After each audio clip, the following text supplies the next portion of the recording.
All right, let's continue. Welcome back. Our next speaker is Stefanie Jegelka.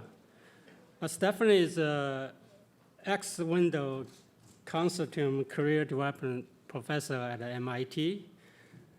She got her PhD from ETH Zurich and the Max Planck Institute for Intelligent Systems, the two places. Her research interests span the theory and practice of algorithmic machine learning, which have led to her many awards, including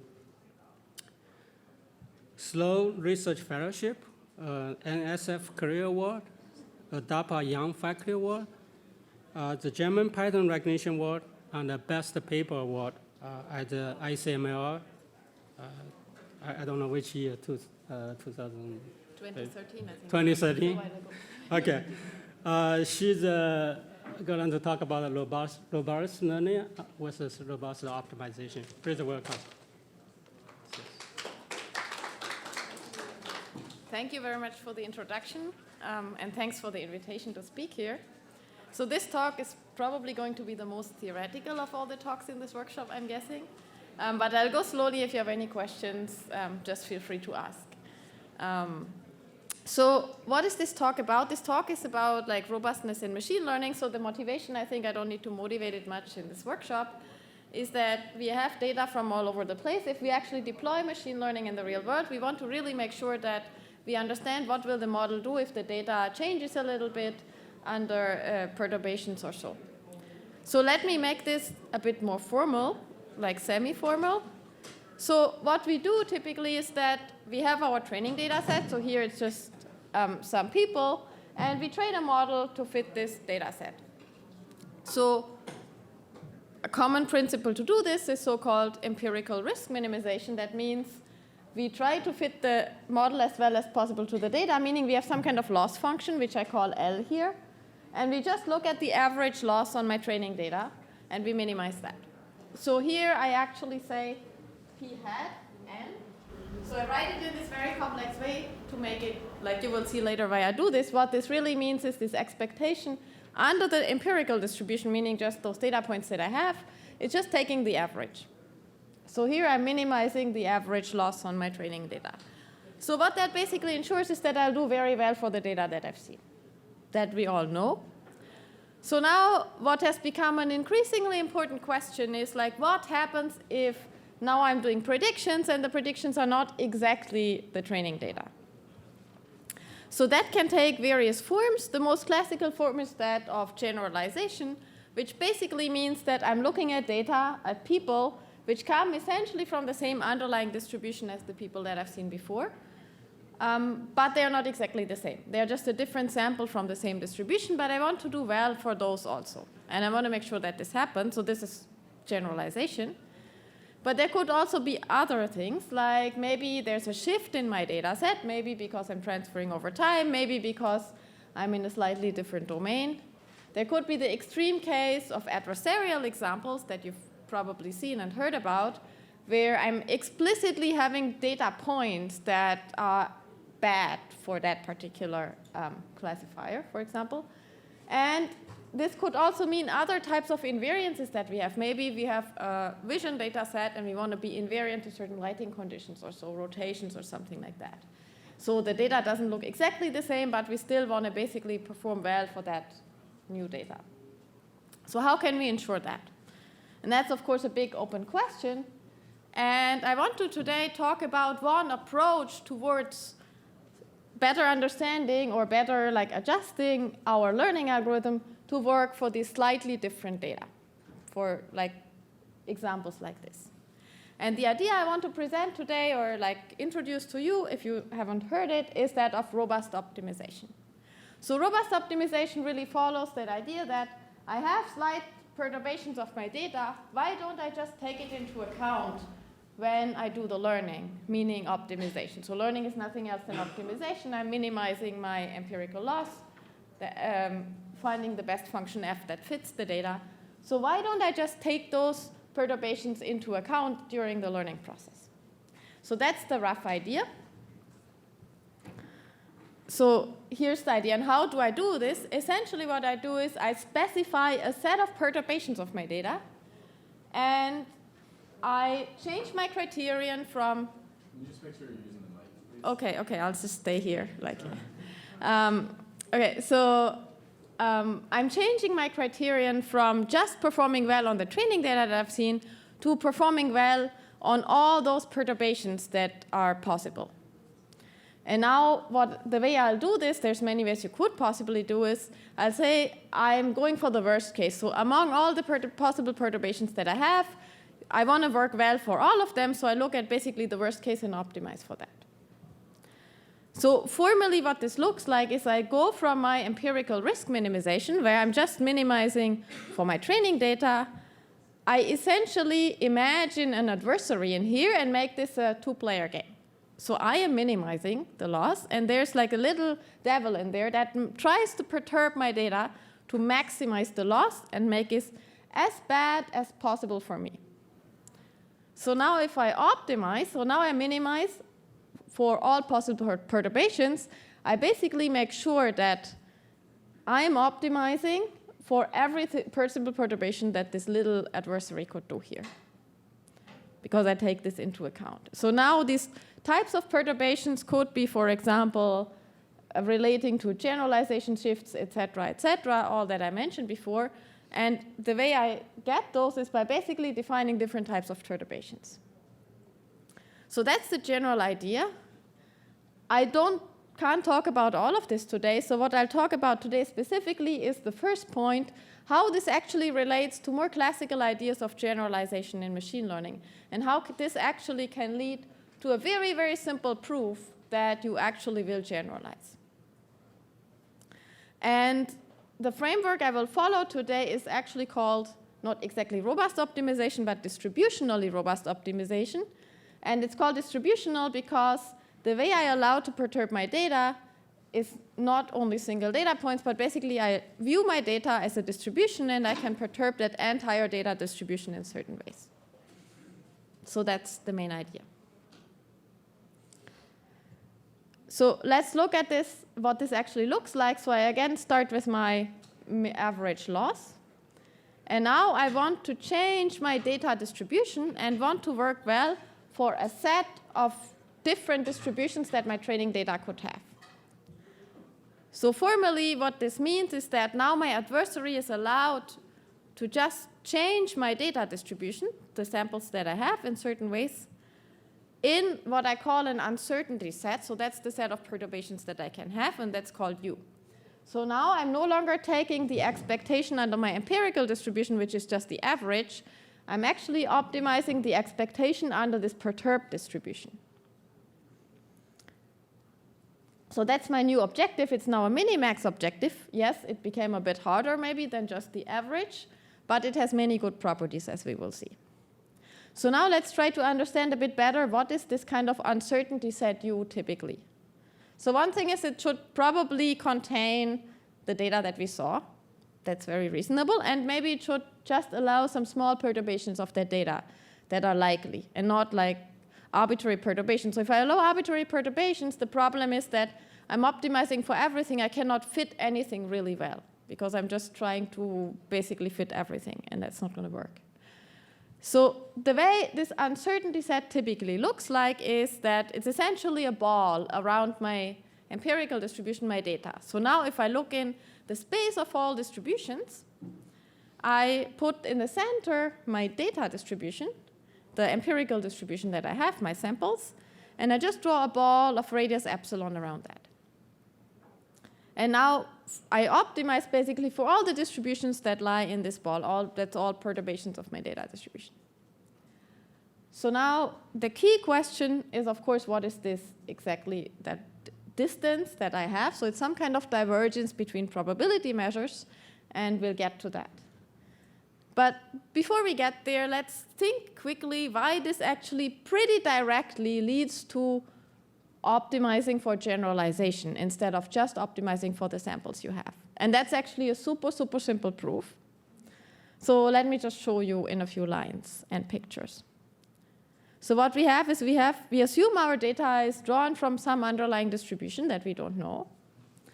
And we do this distributionally robust optimization. So we actually don't optimize directly for our sample, but for some kind of ball of distributions around that sample. So now, if with high probability, the distance between my empirical distribution and the true distribution is not too large, then what happens is that my true distribution actually falls within that ball, right? So if basically those are pretty close, maybe I have observed enough examples, or the radius of the ball is actually large enough because the samples are with high probability fairly close to my actual distribution, then with high probability, I will actually be optimizing also. I will be taking that true distribution into account when I'm optimizing. And hence, I guarantee that I'm not too bad on that distribution as well. So basically, I'm optimizing for everything in that ball. My true underlying distribution that I actually want is also in this ball. Hence, I'm optimizing for that as well. So my objective is actually an upper bound on the true loss that I actually want to minimize. And that's typically the major problem, is like, how do I get some kind of handle on what I actually want to minimize if I don't even observe it? So that's the simple proof of generalization. You actually are directly optimizing an upper bound on the loss that you're interested in. So that is, I would say, a very simple proof of generalization guarantees. So now let's look a little bit deeper into what exactly is this uncertainty set or this ball. And as we will see, there are several ways of specifying it, and several ways basically have different implications or correspond to different things. So essentially, this ball, what we have, the way we specify it, yes, we have to choose that epsilon somehow, and basically that epsilon trades off how many distributions you include in your ball. So basically how much you aim for being robust versus how much you actually fit your data. Like if you make it small, you fit your data better. If you make it larger, you're basically robust to larger perturbations. And that's a trade-off. So what we have to specify is what is exactly this divergence that I just mentioned. There's like some way to measure distance between distributions or divergences. More generally, what is that? So the first thing that people there's basically two popular things that people have tried. And one of them is called the chi-square divergence. So if you haven't heard of it, it's essentially a friend of the Kullback-Leibler divergence, which is maybe more widely known. It belongs to the same family of divergences. So this actually has some nice implications, but it also has some problems. For example, that nice way I showed you how you can get a generalization bound actually doesn't work anymore. And the reason is that if you use that particular divergence, the distributions that fall in this ball basically only have support on the points that you've already observed. So basically what that means is they would never actually allow you to observe a different point, those distributions. So basically there's not much about like shifts in data points or something that you can include here. You can get generalization bounds, but it's via different routes. And it's also computationally somewhat challenging. The second option that people have considered is so-called Wasserstein distance. So what is the Wasserstein distance? It's a very different way of measuring divergences between distributions. So the easiest way to understand it is to say that basically each distribution is a little bit like a pile, if you think of a Gaussian or so. So say you have two distributions that are two piles of sand, and you're trying to transform one of those piles into the other. And you measure how much work does it take to transform one into the other. Well, if they are the same, it's 0. If they are very far apart, then it takes you a lot of effort. If they're kind of well aligned and only a little bit changes, then you don't have to transport your sand too much. You just have to make some shifts, and it's OK. So it basically takes into account how far you have to transport your mass and how well aligned the shapes are. So that is one of those divergences that directly measures like how far away are actually your distributions in space. And many others don't explicitly do that. They just say like basically they're disjoint or not. So that's why Wasserstein has been very popular in machine learning recently. Wasserstein also has some nice implications One thing is that if you actually want to optimize it, you look at upper bounds. These typically are just asymptotic and they need further assumptions. So this is kind of like the somewhat more difficult side of those two. Both of them actually also, what I wanted to mention is, have some nice interpretations. And I said, well, this robust optimization, it leads to generalization. So you could wonder, well, how are other ways we typically achieve generalization? It's via regularization. So we put some kind of L2, L1 penalty, you've all seen that. And in fact, there's a pretty direct correspondence between regularization and those types of robust optimization. And the idea is that different types of divergences lead to different types of regularization, which may help you better understand what actually these kinds of robust optimizations are looking for. So the first one, the chi-square divergence, corresponds to penalizing the variance of your loss on your data. So you basically look at your data, you measure the loss, and you measure empirical variance. How much does the loss vary on your data? And you penalize that. That is also an upper bound on your actual population loss. The second one, Wasserstein distance, penalizes the norm of the gradient of the loss. So let's try to understand this. Basically, it looks at how much also does the loss vary at the data. And I basically don't want the loss to be super sensitive to any particular data point. So that's something, if you think about adversarial examples, so that's maybe something you want. You don't want the loss to be super sensitive to any specific data point. So that's kind of what you measure, and then you take some kind of norm of that. But so these are just two choices. So the question is, are there others? Are there others that connect to methods we know? Are there others that have other good properties that sort of complement what is already there? So what we were interested in was to look at a specific type of divergence that has also been widely used in machine learning, and that is super easy to compute. So it doesn't look like it at first look, but it is. So that is called the maximum mean discrepancy. So why is that? What is that name? And well, like here's that weird formula here. Let me explain it. So if you just look at the right-hand side, what you see is you see a function h. And what we are doing is we are taking an expectation of that function under one distribution and the other distribution. And then we're looking at the difference. And that difference is a measure of like how different are these distributions. So now you can plug in different h functions and see what comes out. So if h is the identity, what you get is the average or the mean of the distribution. So you're just looking at how far are the means of the two distributions. That's one measure of how far apart they are. It's not maybe the best one because they could have the same mean and still look very different. So that's not necessarily the same. So what this h can do is it can take into account many different higher order moments that look at shape, etc., etc. So this h is also called a witness function. It basically tells you where are the differences between your distribution if you actually look at it. And so we are taking basically the maximum over all possible h's in a certain class of smooth enough functions, let's say. So this is a technical criterion. Let's, for the moment, think about it that way. So why is this easy to compute? Because there's a kernel trick, and basically it's very easy to compute it with kernels. There's another way to understand this, and that is that what you're actually doing is you're taking your two distributions, so here's just some pictorial distributions. You're embedding those two distributions in a function space. That's the kernel space, or Hilbert space, and you're taking the distance, the Euclidean distance, essentially in that function space. So after that, we're like, it's all Euclidean distances. We're happy. We're like, that's typically fairly easy. So that's essentially what it is doing. So that's why I can also write it as this, like, just a distance between two embeddings of my distribution. So that is why this is actually computationally fairly nice. And it has been used widely for generative modeling, for testing whether two distributions are the same, for causality and many other applications. So what are the advantages of this criterion of measuring divergences compared to maybe some others? So let's go back to our distributional robust optimization. So one of them is that it's actually very good for estimation.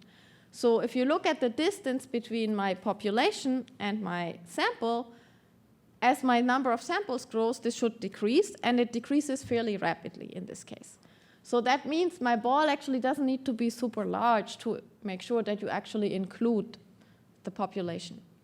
And there's other divergences like Wasserstein, whose estimators converge much, much more slowly. The second thing is that if you look computationally at the problem, if you now basically plug this into our robust optimization problem and you look what it actually becomes, you can relax it basically that finding the worst case distribution can be relaxed to just a linear optimization over a ball in that function space. And linear optimization over balls is relatively easy. So we essentially get a closed form solution for that that gives us a specific form of or upper bound on our optimization problem. And here's what it looks like. So on the left-hand side is just the inner part of our robust optimization problem, what the adversary essentially has to solve, has to find the worst case distribution for us. And what that corresponds to is essentially to having some penalty, some norm penalty, that blue term in the end, on the loss of my function. So I'm actually applying the loss to the model that I'm learning, and I'm looking at the norm of that. So that's the regularization. You may think about it as this way. That's the regularization it corresponds to. Like these other, so Wasserstein was corresponding essentially to the gradient of that. That's the closest, I guess, of those that I saw. So what does that remind us of? Like penalizing some kind of norm of a function as a regularizer. That's like ridge regression. We do something similar there, right? So if you look at kernel ridge regression, what we're penalizing is the norm of the function itself. It's basically the smoothness of the function that we're estimating. And here we are penalizing the smoothness of the loss of the function. So it's slightly different, but they can be related. With enough mass, they can be related. So in the specific case that I use a Gaussian kernel and I have the squared loss, which is maybe the most popular for ridge regression, I can show that basically I can get an upper bound from the kernel ridge regression penalty on my MMD DRO penalty. So what that essentially means is that kernel ridge regression is actually implicitly optimizing also an MMD robust optimization criterion. So that gives me just a different understanding of kernel ridge regression and a fairly easy proof that kernel ridge regression generalizes via this ball proof. So we do actually recover standard generalization bounds. They are a bit tighter if you actually use the right regularizer here, essentially, but you recover essentially the same, just via a very different route. So it gives us a new understanding of this very classical method. We also get a suggestion for a new regularizer. So if you actually go and look at this norm of the loss of f a bit closer in this case, you can actually relate it to the norm of the square of f. So you could also regularize by the norm of the square of f. So that works better in some cases. So here's a toy example of using just the norm of f, which you do in ridge regression, versus the norm of the square. I don't claim it always works better in some cases. That's just one example, but it is a reasonable thing to do. So now, let me just briefly sketch some other relations of this new MMD distributionally robust optimization that we recovered. So the first one is a relation to this chi-square distance that I showed you in the beginning. That penalizes the variance of my estimator, I said, of the loss of the function. So we can actually also recover that from MMD DRO. So if we look not at the entire ball of our distributions, but just a few points in there, basically we say we want the distributions in this ball, but only those that have the same support as our sample, so basically that only ever observed points that we have already observed. Then we actually directly obtain a variance regularization criterion. So what this means is that MMD DRO implicitly does a variance regularization. So we get relations to kernel ridge regression, and we get relations to variance regularization. So kernel ridge regression essentially implies the MMD distributional robustness, and MMD DRO essentially implicitly implies this variance regularization, which has also been used for fairness and other criteria. So that was a brief overview of this new way of doing robust optimization using this different popular criterion of measuring divergence between distributions. In the interest of time, I think I will just briefly mention that there's also other work where you can connect robust optimization and machine learning that we have been looking at. So for example, you can use distributional robustness to actually do robust optimization in the discrete case, so doing robust subset selection under uncertainty, doing robust network optimization, and also extending this idea to black box optimization and Bayesian optimization, where the task is to essentially sequentially select what observations you want to make to find an optimum of an unknown function as quickly as possible. So how can you do this if you actually know there's some perturbations in your data that you want to take care of? So that was all. Thank you very much for your attention.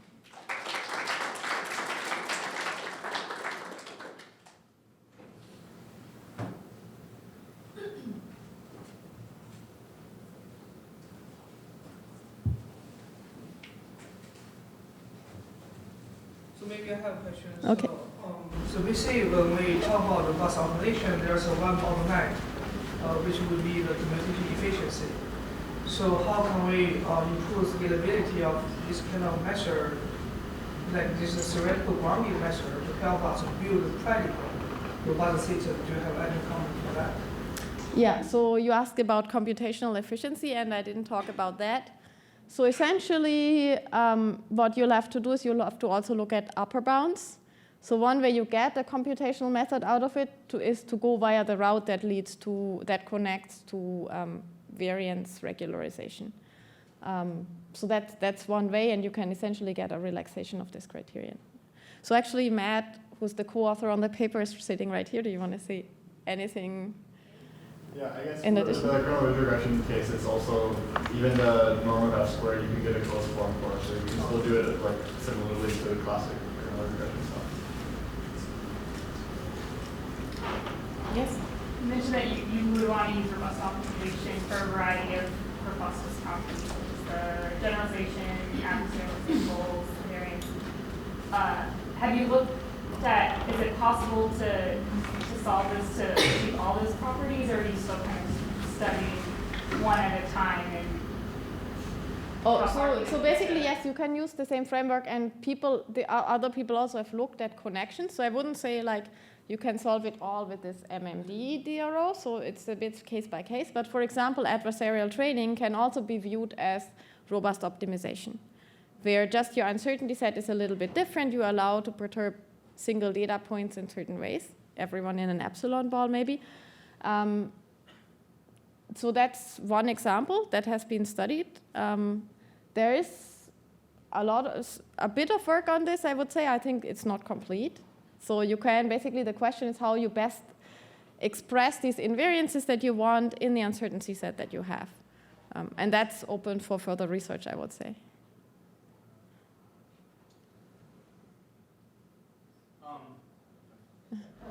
On epsilon, is it something that has to be fixed, like, or do you see that, like, for points that are around decision boundaries, do you see that you would want to have like smaller epsilon versus large epsilons, or is it fixed versus your changing set?